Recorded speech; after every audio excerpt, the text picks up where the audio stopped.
Já está no ar, Marcelo. Toca aí. Já está no ar.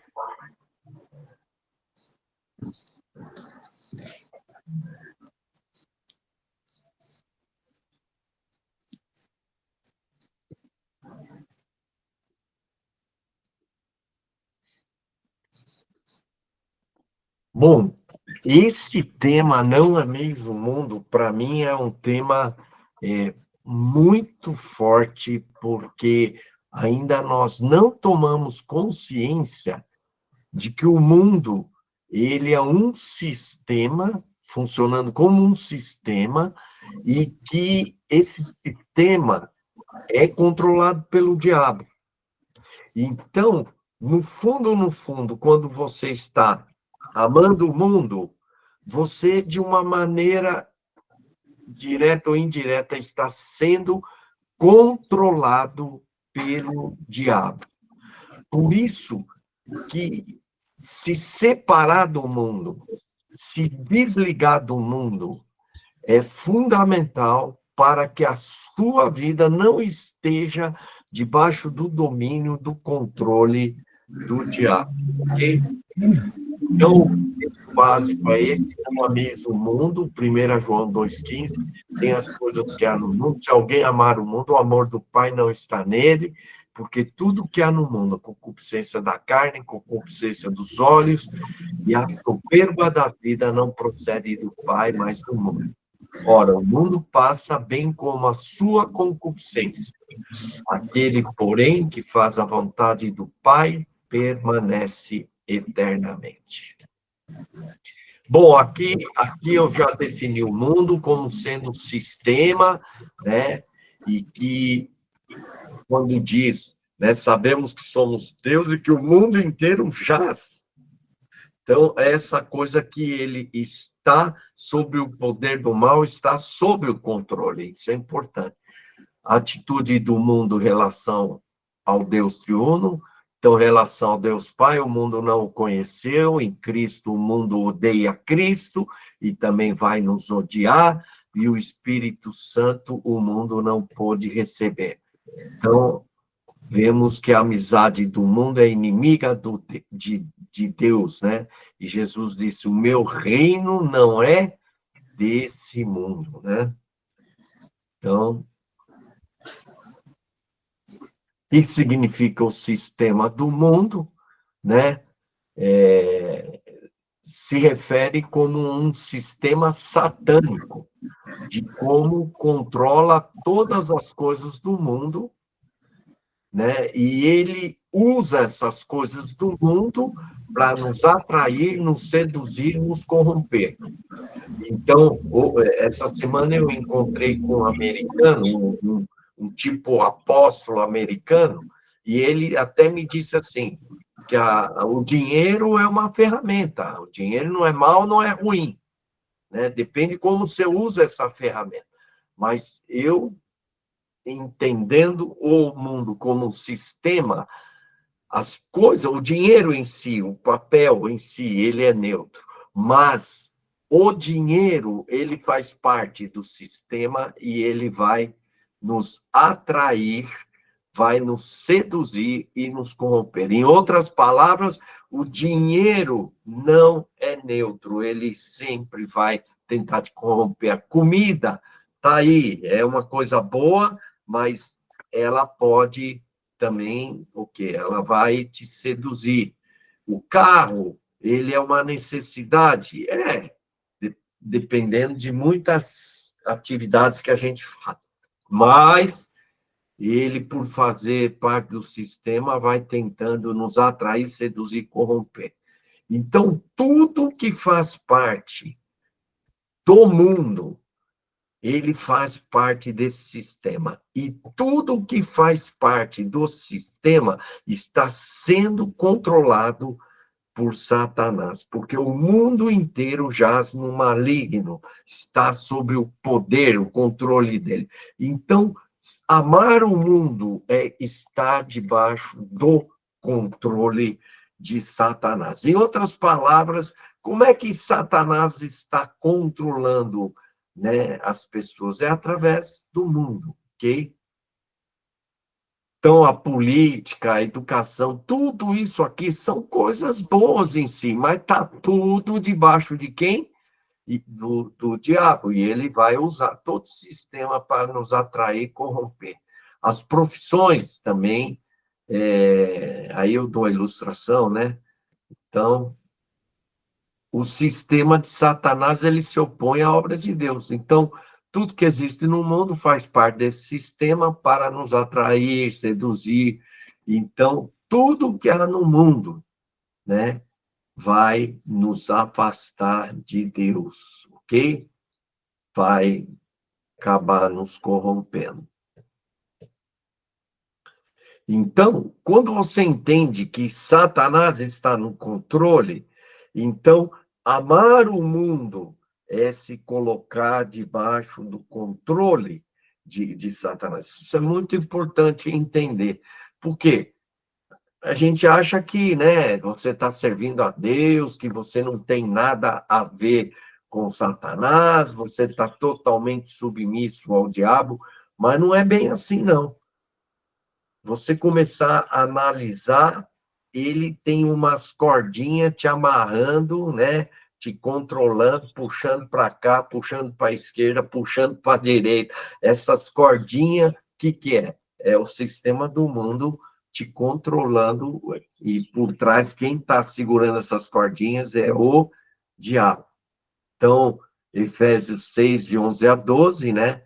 Nossa luta não é contra carne e sangue, sim contra os principados e potestades, contra os dominadores desse mundo tenebroso. Dominadores, eles estão dominando, estão controlando.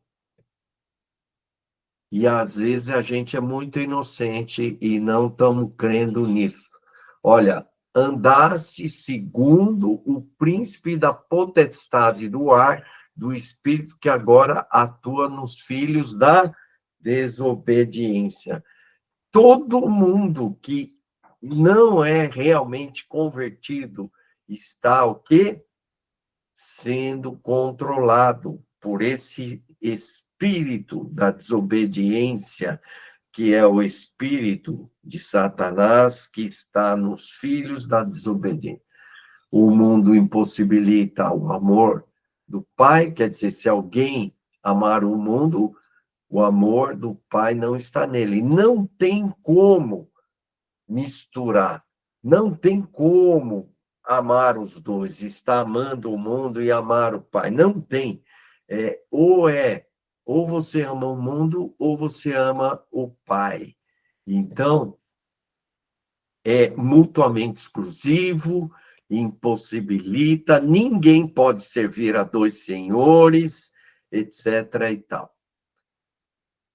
O que é amar o mundo? Então, as pessoas pensam que amar o mundo é como amar uma pessoa, um animal de estimação, mas aqui ele diz que amar ao mundo se resume em concupiscência da carne, concupiscência dos olhos e a soberba do mundo. Então, amar o mundo, concupiscência dos olhos, concupiscência da vida, etc. Agora, também é entender, o amor ao mundo é sutil, invisível e imperceptível. Então, quando pensamos no amor ao mundo, ou nas concupiscências soberbas, vamos pensar numa coisa grande, visível, tal, mas não é. Como é que esse amor ao mundo funciona na sua vida? De uma maneira sutil, invisível e que é imperceptível. Você não percebe, mas está lá. Então, por exemplo, os fariseus. Os fariseus é um exemplo disso, né? Que eram tomados pelas concupiscências e a soberba, né? É algo interior e não exterior. Então, eles não percebiam, mas estavam sendo controlados, né? Pelo mundo, ok?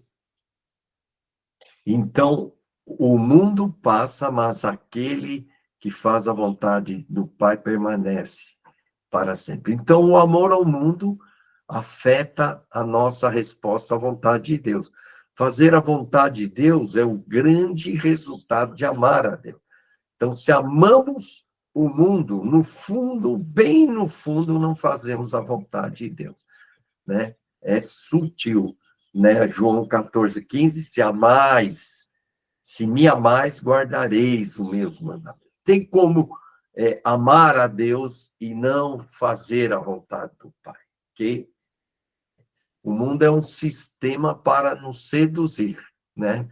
Que tudo que há no mundo, que é a concupiscência da carne, dos olhos e tal. Então, perceba que para dizer o que há no mundo, ele não cita objeto, pessoas ou lugares. Então, o que há no mundo? É carro, é árvores, é pessoas, é mansões, é cachoeira. Não. O que ele cita que há no mundo? A concupiscência da carne, dos olhos e a soberba da vida. Então, João, ele não está pensando em coisas materiais como dinheiro ou posses, que em si são neutras, né? Mas ele está falando do sistema que está por trás do mundo, que está sob o controle do diabo para o quê? Nos atrair, seduzir e corromper. Então, o sistema do mundo é um sistema de sedução do nosso interior, para nos afastar do amor de Deus e da sua vontade. Então, amar o mundo não é esse sentimento de amor como amar uma pessoa, mas se refere a ser dominado por fortes desejos da carne, dos olhos e da soberba da vida. Quando você está sendo movido por essas concupiscências e a soberba, então, isso é amor ao mundo. Então, as três formas como o amor ao mundo se manifesta. Primeiro, a concupiscência da carne. Vamos entender isso. Se refere às tentações que despertam fortes desejos carnais. São as obras da carne. Ora, as obras da carne são manifestas: imoralidade sexual, impureza, libertinagem, idolatria, feitiçaria, ódio, discórdia, ciúmes, iras, egoísmo, dissensões, facções, invejas, embriaguez, orgias e coisas semelhantes. A lista é tão grande, gente, que não tem como colocar aqui. Então, coisas semelhantes. Eu vos advirto como antes já os adverti. Aqueles que praticam essas coisas não herdarão o reino de Deus. Por isso que ele diz lá, o mundo passa, mas aquele que faz a vontade de Deus permanece para sempre. Em outras palavras, amar ao mundo, ser guiado por essas concupiscências, você não terá a vida eterna. São desejos impuros, é viver para o prazer imediato, endeusando os prazeres puramente humanos, é viver uma vida dominada pelos desejos carnais. A carne é a nossa natureza caída, são os impulsos e desejos carnais que exigem ser satisfeitos. Então, esses desejos estão dentro de nós, mesmo após a salvação. Paulo escreve, porque a carne milita contra o espírito e o espírito contra a carne, porque são opostos entre si, para que não façais o que porventura seja o vosso querer. Então, há uma luta ainda dentro de nós, carne e espírito, diariamente. É uma coisa que é boa do mundo em si mesmo, o sistema do mundo tenta usar isso para nos atrair, seduzir e corromper. A gente fala, isso aqui não tem problema nenhum, isso aqui é bom, todo mundo precisa, né, e tal, e sem perceber, você está sendo corrompido. A fome não é um mal, mas a glutonaria sim. A sede não é algo mal, mas a bebedice sim. O sexo não é um mal, mas a imoralidade sim. O sono não é mal, mas a preguiça sim. E vai aí um monte de coisas, né? Agora, interessante, a concupiscência dos olhos. Muitos pensam que os nossos olhos são neutros. Nossos olhos não são neutros, mas eles possuem uma concupiscência, e essa concupiscência nos corrompe. Então, vejamos alguns exemplos bíblicos que tiveram resultados desastrosos. E qual foi a porta de entrada? Foram os olhos. Adão e Eva, vendo a mulher, vendo, foi pelos olhos. O diabo falou, olha, tal, come, tal, não sei o quê, foi conversando com ela. Mas quando ela viu, vendo a mulher, que a árvore era boa para se comer, agradável o quê? Aos olhos. Assim foi que o pecado entrou no mundo. Os olhos. Acã, por causa do pecado de Acã, que começou com a concupiscência dos olhos, Israel foi derrotado pela pequena cidade de Ai. Deus havia mandado destruir tudo e não pegar nada, matar todo mundo, matar animais, matar tudo e não pegar nada, destruir tudo. Então, Acã desobedeceu e escondeu uns tesouros para si. Por causa disso, ele trouxe maldição sobre Israel. Veja o que aconteceu. Quando vi entre os despojos uma capa babilônica, aí cobicei-os e tomei-os. Quando vi, como é que entrou? Se ele não tivesse visto, ele tivesse ido para tudo quanto outro lugar, ele não teria pecado. Mas quando vi, foi através dos olhos. Então, resultado disso tudo, Acã e sua família morreram apedrejados e depois queimados. Davi, como os olhos de Davi causaram estrago na vida, né?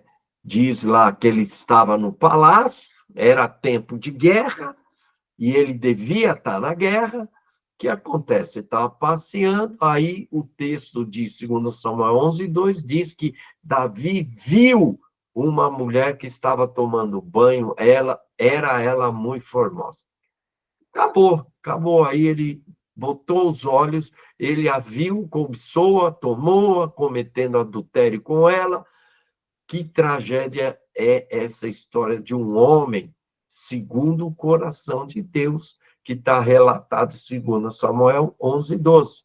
É bom lembrar as palavras de Paulo em 1 Coríntios 10:12. Aquele, pois, que pensa estar em pé, veja que não caia.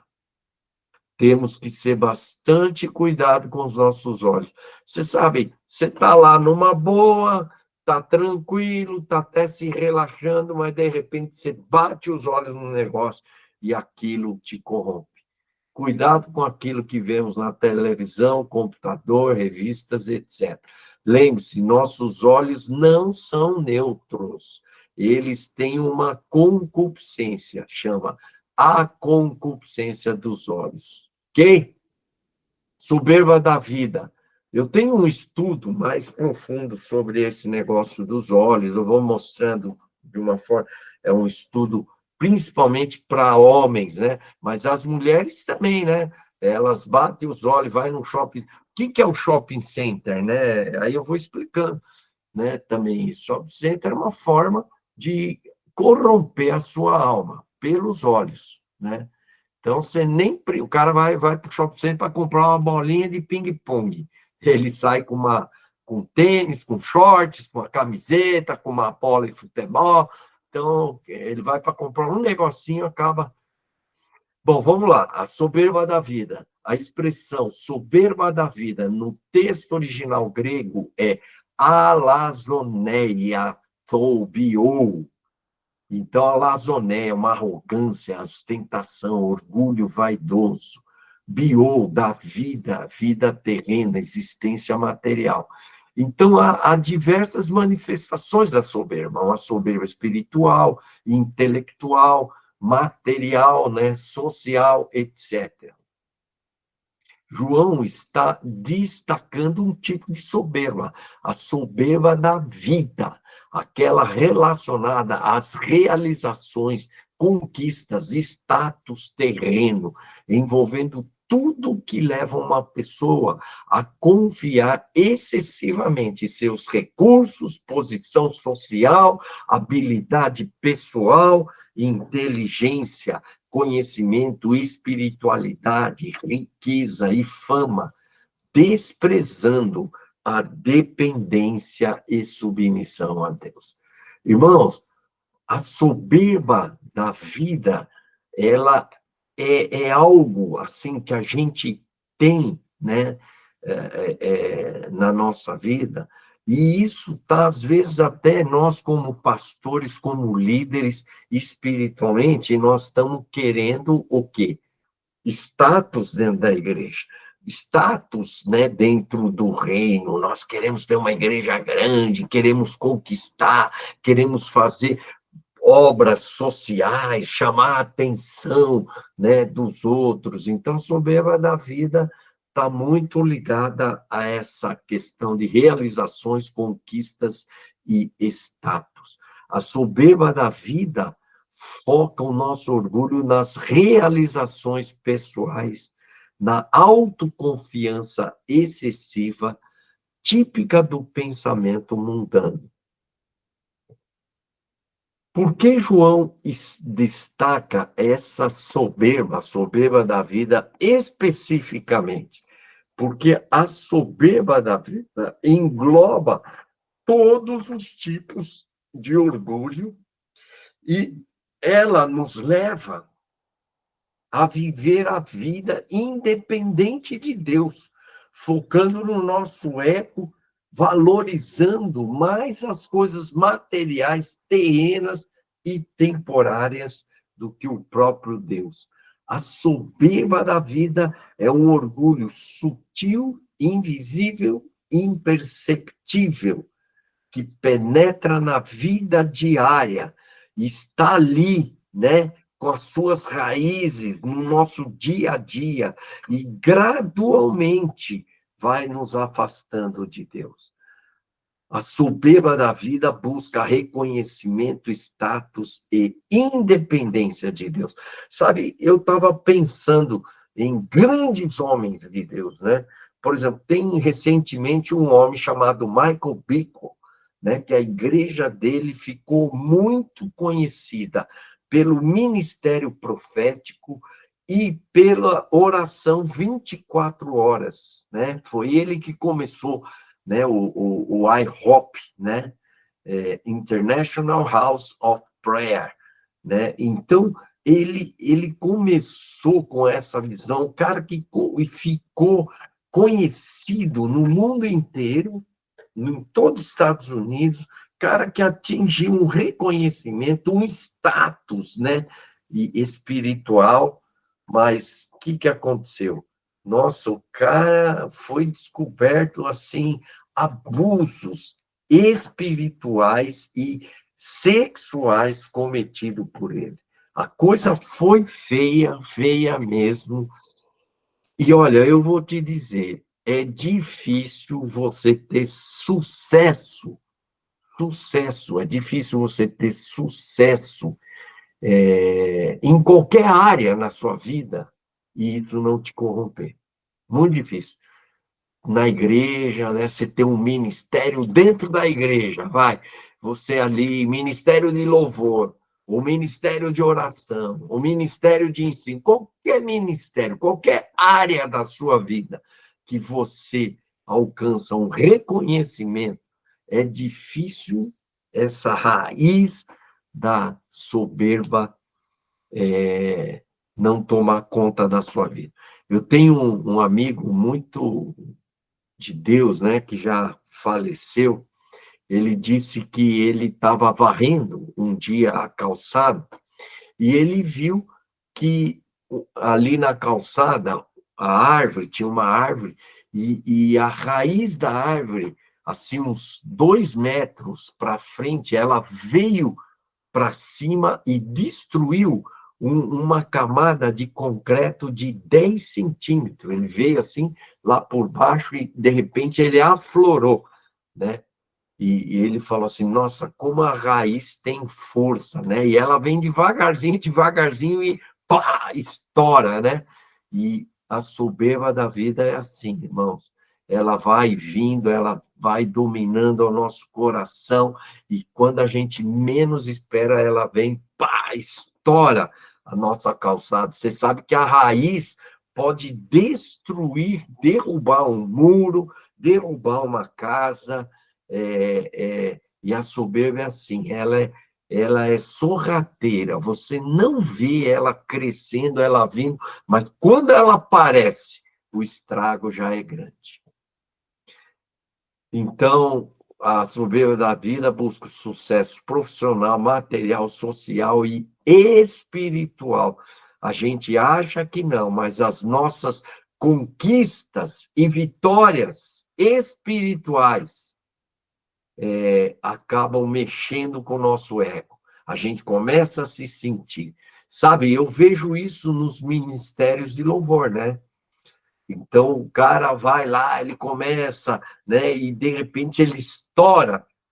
E as pessoas começam a chegar perto de você e falar, nossa, você é demais, eu gosto demais das suas músicas, você isso, eu fui curado através das suas músicas, eu estava assim, tal, tal, tal. E um dia você começa a acreditar que é você que fez tudo isso. E você rouba toda a glória de Deus e você acha que é você que faz e você que acontece, fazer acontecer as coisas, e então a soberba toma conta da sua vida. A soberba nos cega e não percebemos que estamos dominando por ela. Quem é soberbo dificilmente enxerga que é orgulhoso e é movida por essa soberba. A preocupação com as coisas materiais, status, boa impressão, parecem ser legítima. E não vemos o orgulho por baixo de tudo isso. Por que João destaca? Então, a soberba impede que vejamos o pecado. Quem há que possa discernir as próprias faltas? Será que tem alguém aqui entre nós que possa discernir as suas próprias faltas? Algumas sim, né? Mas todas não. E olha, o perigo está aí. Tem muitas coisas erradas na nossa vida que nós não estamos discernindo ou reconhecendo. Às vezes até a tua mulher fala, até o marido fala, até teu filho fala, mas você não aceita.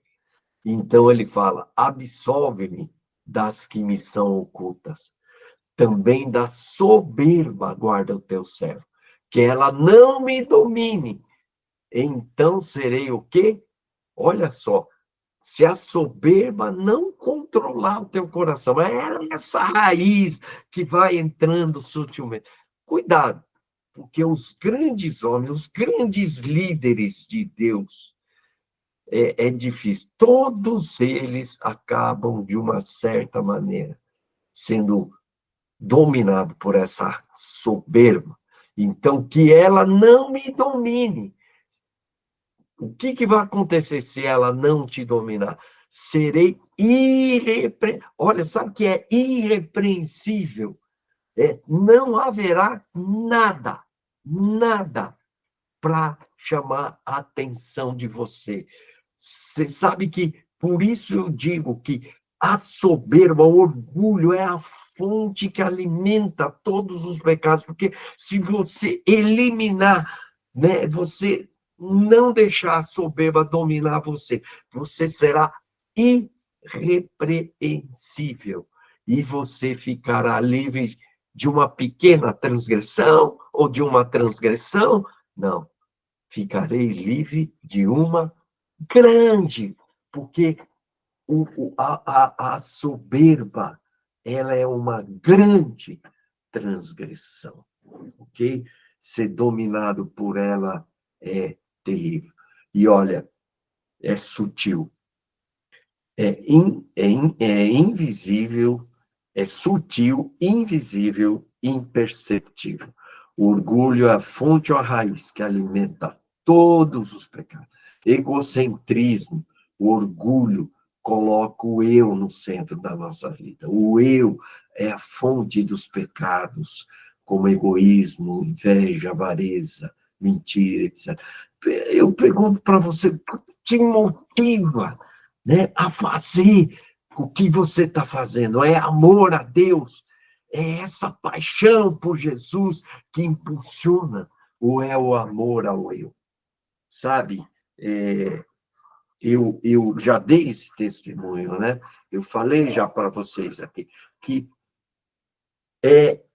assim, é muito difícil a gente fazer alguma coisa 100% pura para Deus.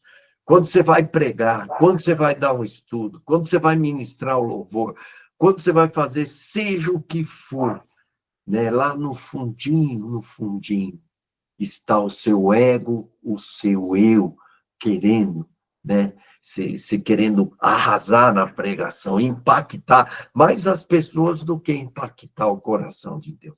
Então, o eu, ele é muito sutil, então, o eu sutilmente domina a sua vida e afasta de Deus. A independência, o orgulho me torna autossuficiente, independente de Deus. Ele gera pecados como desobediência, rebeldia e autojustificação. Pensa bem, né? Você vive o dia, né? No dia a dia, as coisas que você faz.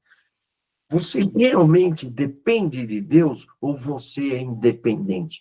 A obra que você está fazendo para Deus, você depende de Deus ou você está fazendo na sua força, né, na sua inteligência, nos seus dons?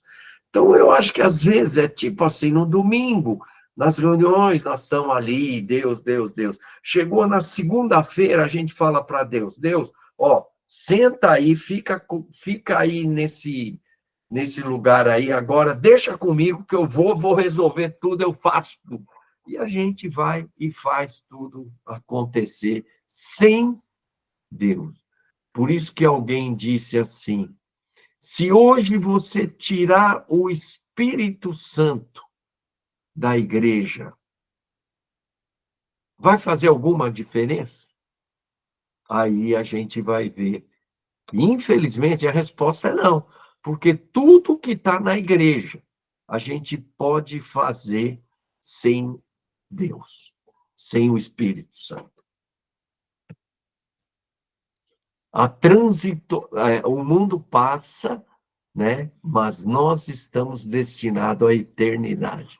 Então, o mundo é transitório, né?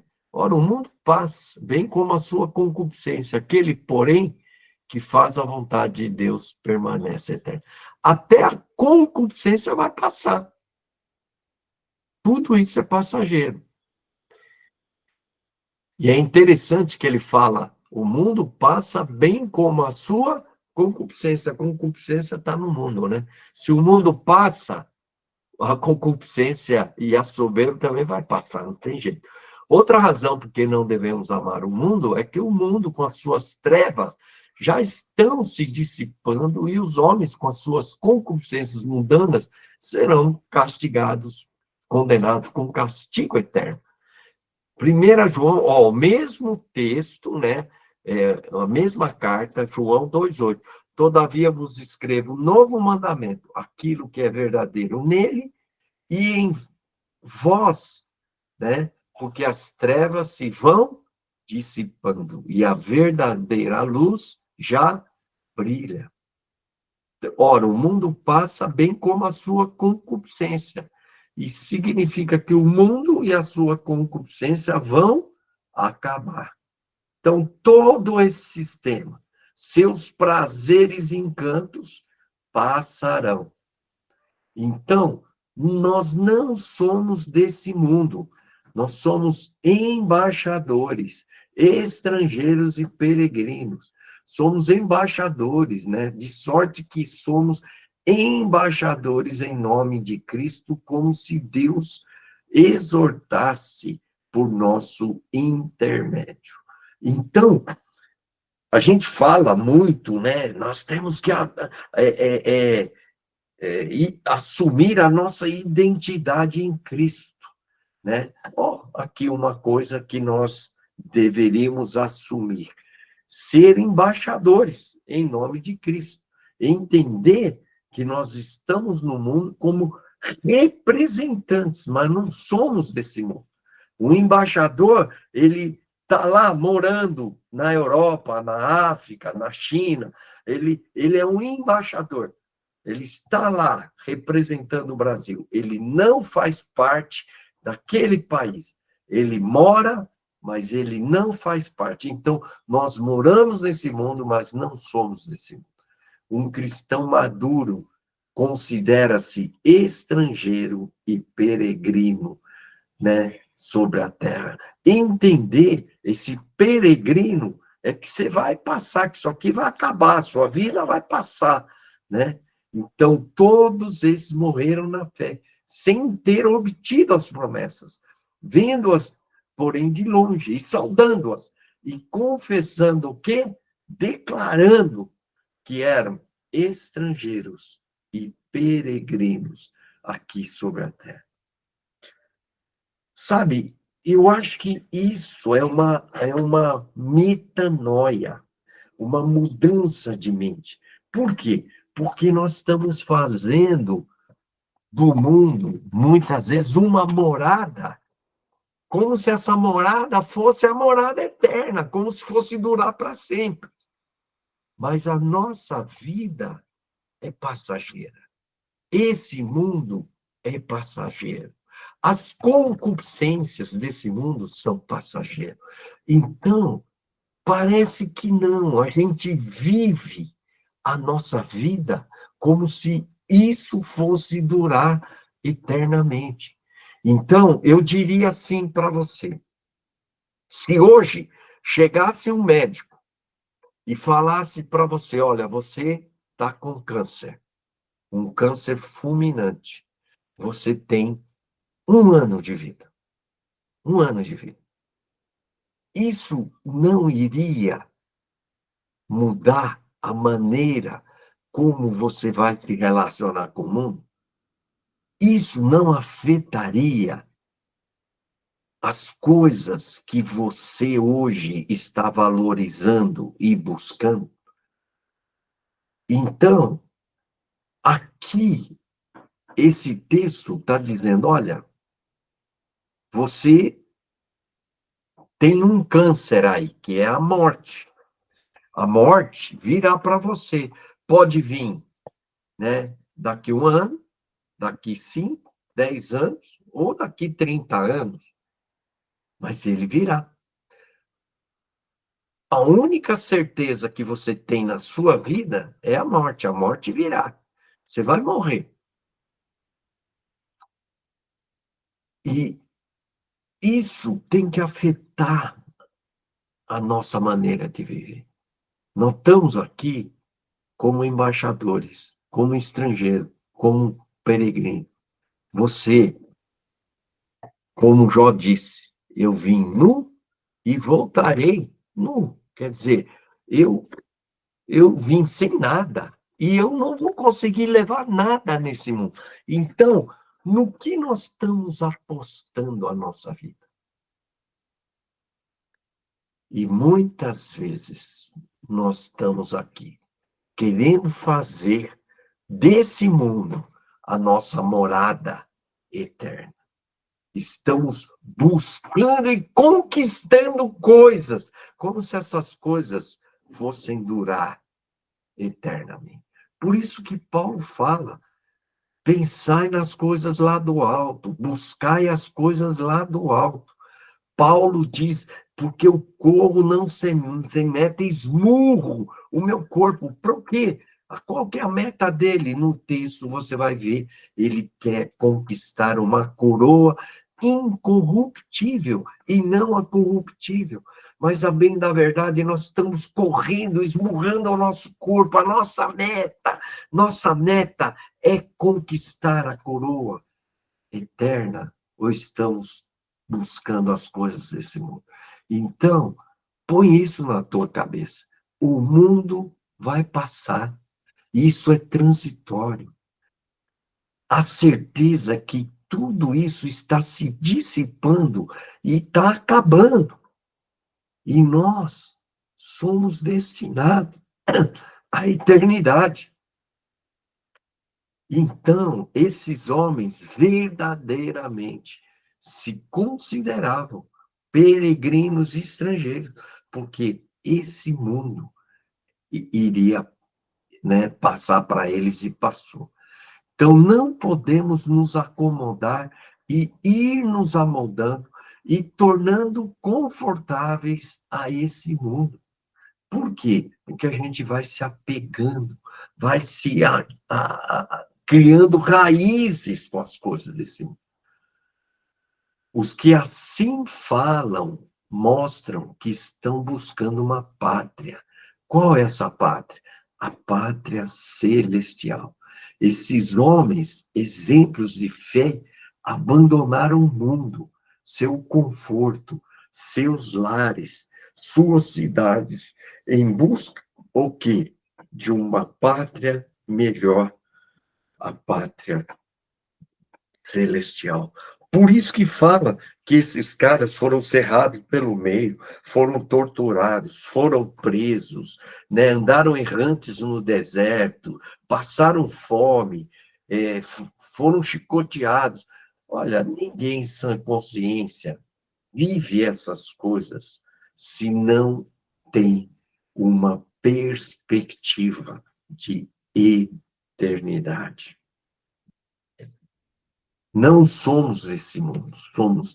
Então, esses homens, exemplos de fé, abandonaram o mundo, seus lares, né? Se estivessem pensando naquela pátria, né? Naquele lugar de onde saíam, eles teriam oportunidade de voltar, eles voltariam. Mas, em vez disso, aonde estava o coração dele? Numa pátria melhor, na pátria celestial. Né? Por isso que Jesus fala, não ajunteis tesouros na terra, mas tesouros no céu. Né? Por quê? Porque aonde está o teu tesouro, está o teu coração. Então, eles estavam com o coração nas coisas eternas. Eles entendiam que esse mundo era passageiro. Então, se você tiver essa consciência, será que você não mudaria muitas coisas na sua vida hoje, olhando ao futuro, sabendo que tudo vai passar, que tudo vai acabar? Será que você não mudaria o rumo da sua vida, as suas metas, seus propósitos? Então, isso tem que afetar o nosso dia a dia. Deus tem preparado essa cidade para aqueles que a buscam com fé. Por essa razão, Deus não se envergonha de ser chamado o Deus deles e lhes preparou uma cidade. Os cristãos daquela época se desprenderam desse mundo, afirmando que viviam no mundo como embaixadores estrangeiros e peregrinos e buscavam a meta deles. Era essa coroa incorruptível, era essa pátria celestial.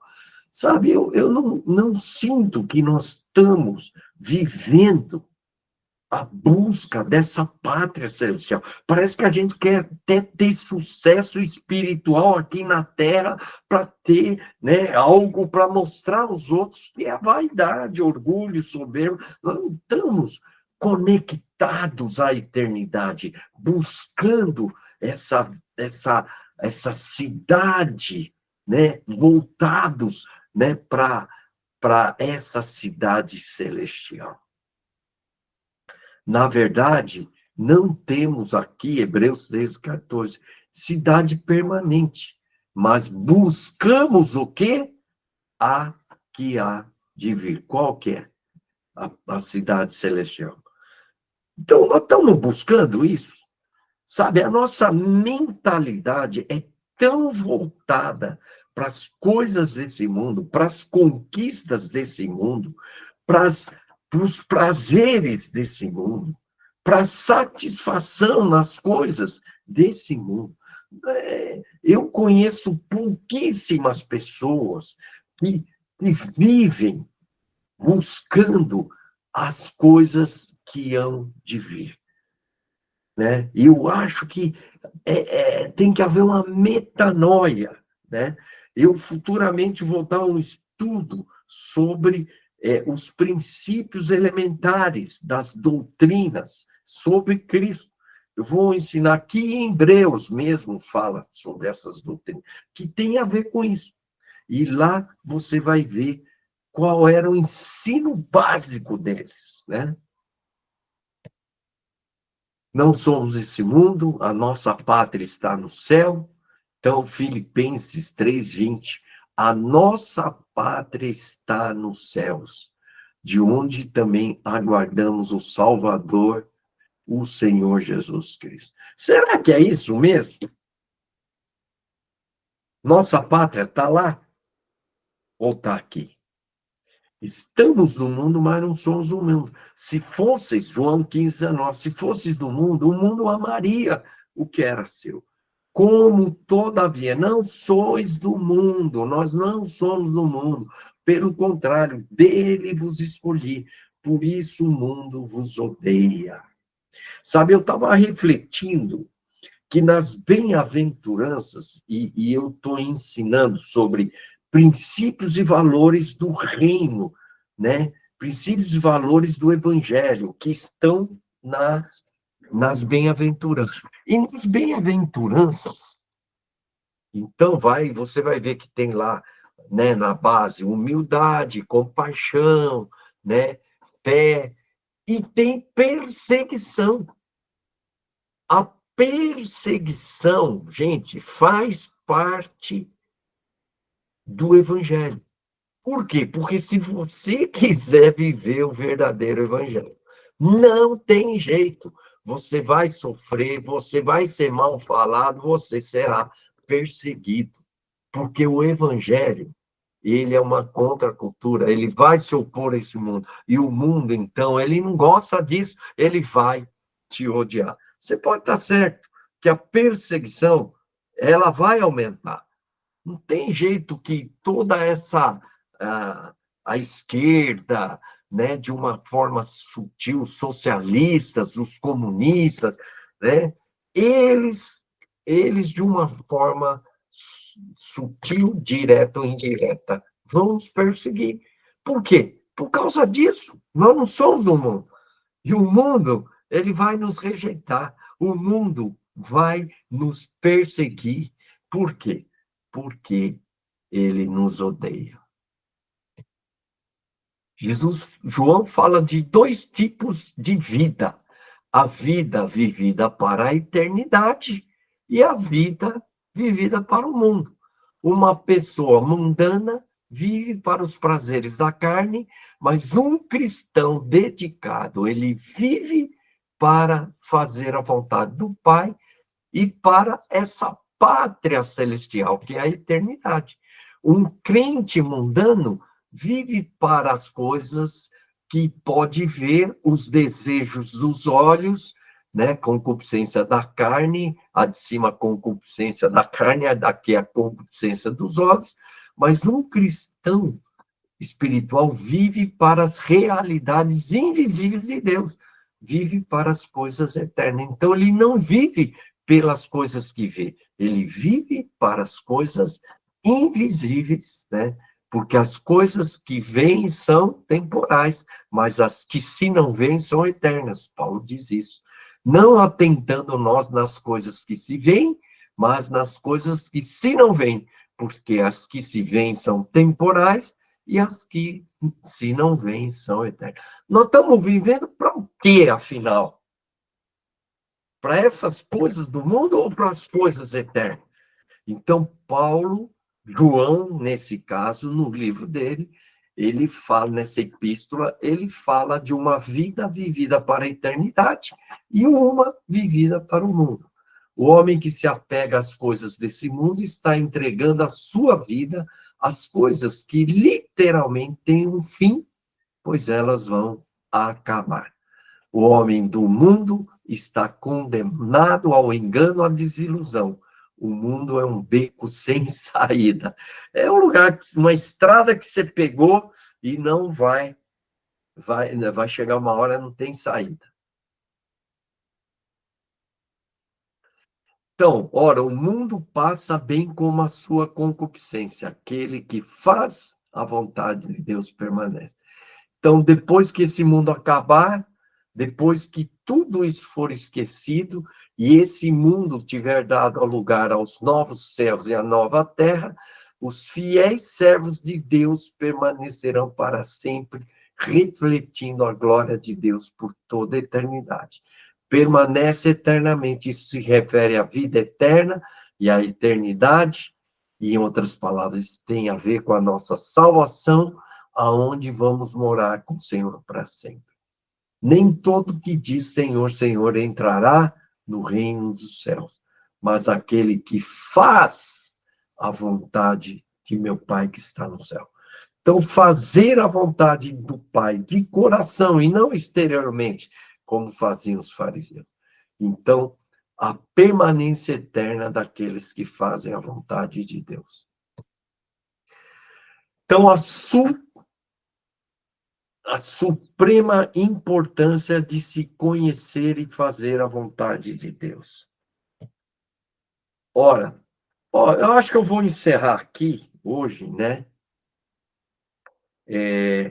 Semana que vem eu vou terminar esse estudo, mas você vê que essa questão do mundo, né? E o amor do Pai, como que ele conecta com a eternidade. Então, o texto, né, ele falando do amor ao mundo, ele está conectando com fazer a vontade de Deus, mas com o amor, né? Porque fazer a vontade de Deus é o quê? Não amar o mundo, mas amar a Deus. E quem não ama o mundo e ama a Deus está fazendo a vontade de Deus, né? E permanece eternamente. Só que nós temos que entender com mais clareza, é isso que eu estou trazendo para vocês, o que é amar o mundo, que é ser guiado por essa concupiscência da carne, dos olhos e da soberba. Então, o que está movendo, né? Você está realmente amando a Deus? É amor a Deus ou é amor ao mundo? Então, durante a semana, né? O que está movendo você? É amor a Deus? É por causa de Deus? Por causa do reino de Deus? Ou é amor à concupiscência da carne, à concupiscência dos olhos soberbos da vida? Então, você começa a se deparar, então, com um bando de gente que ainda não se converteu para valer. E até nós temos que questionar até que ponto o nosso coração está convertido. Por quê? Porque nós estamos mais focados nas coisas desse mundo. Mesmo que sejam as coisas espirituais. Por quê? Você fazer as coisas espirituais movido pela carne é amar o mundo. Significa que você focar em coisas espirituais, você está amando a Deus. Não. Se você está focando nas coisas espirituais, movido pelo seu ego, pela sua carne, pelos seus olhos, você está amando o mundo. Quantas pessoas eu vejo que têm ministérios, têm né, ministério, como é que chama? Extra local, né, que sai por aí pregando, que sai por aí, né, ministrando louvor, ensinando, treinando. O cara vive para esse ministério, mas é puramente movido por orgulho, pelas coisas materiais, né? Muitos ministros de louvor que vivem assim, né, não são movidos por amor a Deus. são movidos por concupiscência, soberba, concupiscência dos olhos e da carne. Então, irmãos, é um momento para a gente parar e refletir que tipo de vida cristã nós estamos levando. Que tipo de cristianismo nós estamos vivendo? Qual que é realmente a nossa paixão? Que tipo de amor nós estamos vivendo? Amor ao mundo ou amor a Deus? Então, esse estudo tem que nos levar a essa reflexão, sabe? E esse amor ao mundo, né, nos foca nesse mundo. E esse amor a Deus nos foca na eternidade. Então, eu digo assim, se os seus olhos não estão voltados para as coisas eternas, com certeza, se o coração não está lá, está aqui nas coisas do mundo. Então, é um tempo para a gente parar. Quero que todo mundo agora feche os seus olhos. Vem Espírito Santo agora e mostra. Fala ao nosso coração, Senhor. Que a gente não viva um cristianismo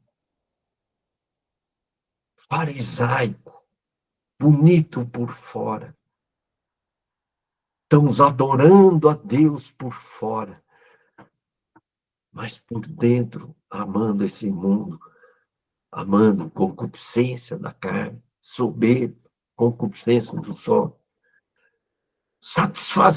mais satisfazendo a nossa carne do que satisfazendo o teu coração, Deus. Deus tem misericórdia de nós, que a gente não fique pensando nos outros, que a gente volte agora para ti, Senhor, e deixe teu Espírito Santo nos convencer toda a verdade, e confronte toda mentira que nós estamos vivendo, toda falsidade, toda carnalidade. Somos movidos por tantos desejos, sonhos carnais, Senhor. Os nossos sonhos de realizações espirituais são mais frutos das nossas vontades, do nosso ego, do que da tua vontade. Oh, Deus, tem misericórdia de nós. Tem misericórdia de nós. Muda esse nosso coração. Em nome de Jesus. Amém. Eu queria que uma ou duas pessoas, né, que o tempo já venceu, como eu falo sempre, não é para pregar, fala o que Deus falou para você hoje. Nem fala aqui, abre o coração. Acho que nós estamos precisando ter mais transparência, né? Alguém quer falar alguma coisa?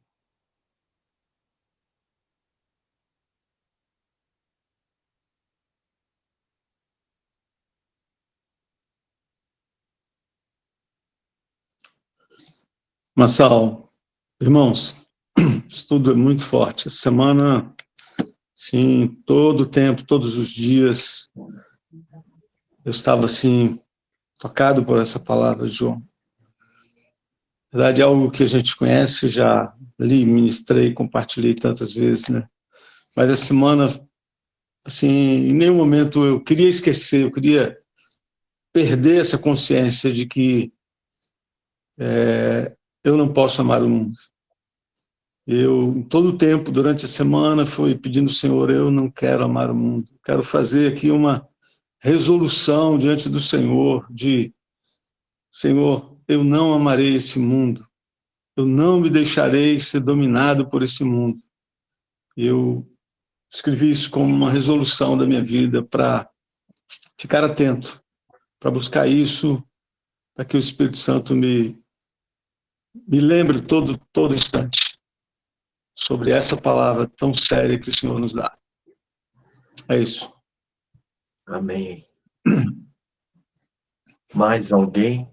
Mais uma pessoa, né?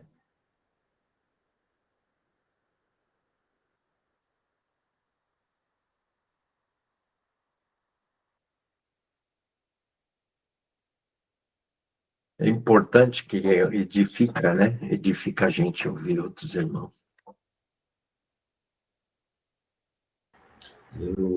Eu reconheço que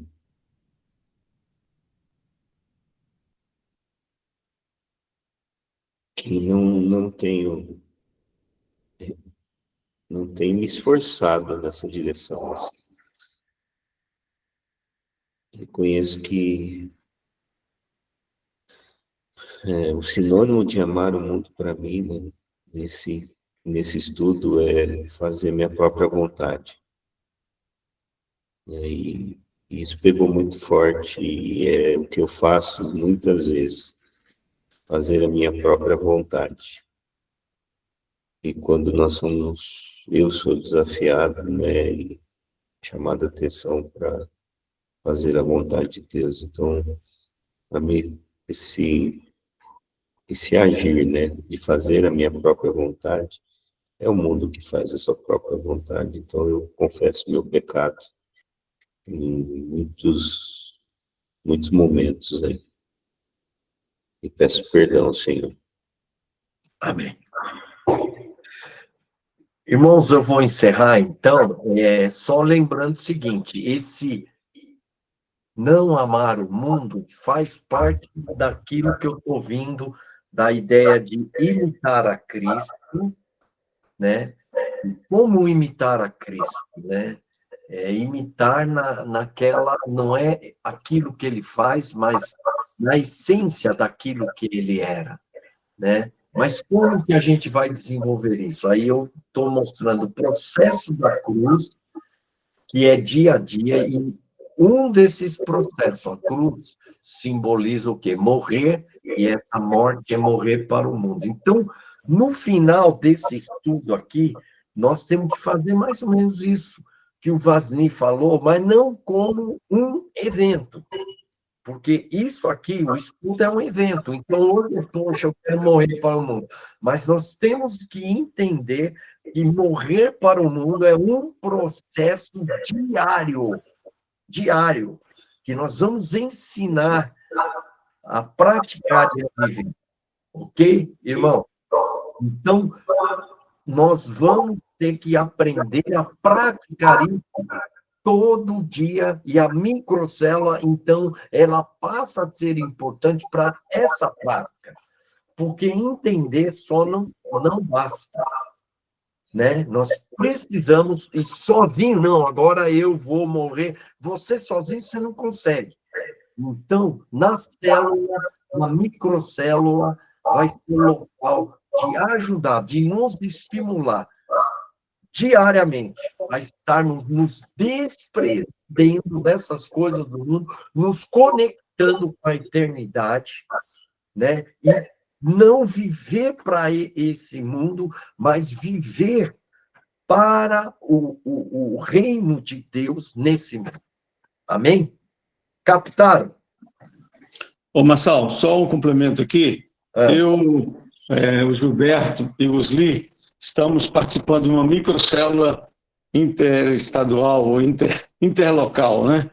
E nós propusemos, assim, reunimos 3 vezes por semana, e nós propusemos que o estudo do sábado, que é ministrado aqui no sábado, a gente vai compartilhando durante a semana. E essa foi a primeira semana que a gente começou a fazer isso, e eu digo que foi uma bênção. Né? Estão aí, podem testemunhar. E eu quero dizer para os irmãos que é um pouquinho dessa prática da microcélula, mas entre nós aqui já estamos podendo exercitar e vale muito a pena. Está sendo bênção. Realmente foi muito bom essa semana. Eu creio que seria muito legal vocês estarem orando para cada um de vocês pensar numa microcélula. tá bom? Que vocês podem montar dentro da igreja de vocês aí. Então, vão pensando nisso, orando, né? Em montar, arrumar você mais, pelo menos mais 2, 3, ok? Deus abençoe, Senhor, cada vida. Essa semana seja uma semana cheia da tua presença. Ajuda-nos, Senhor, dia a dia, nos desprendermos das coisas desse mundo e nos conectarmos cada vez mais com as coisas eternas para a tua glória, em nome de Jesus. Amém. Valeu, até semana que vem, muchachos.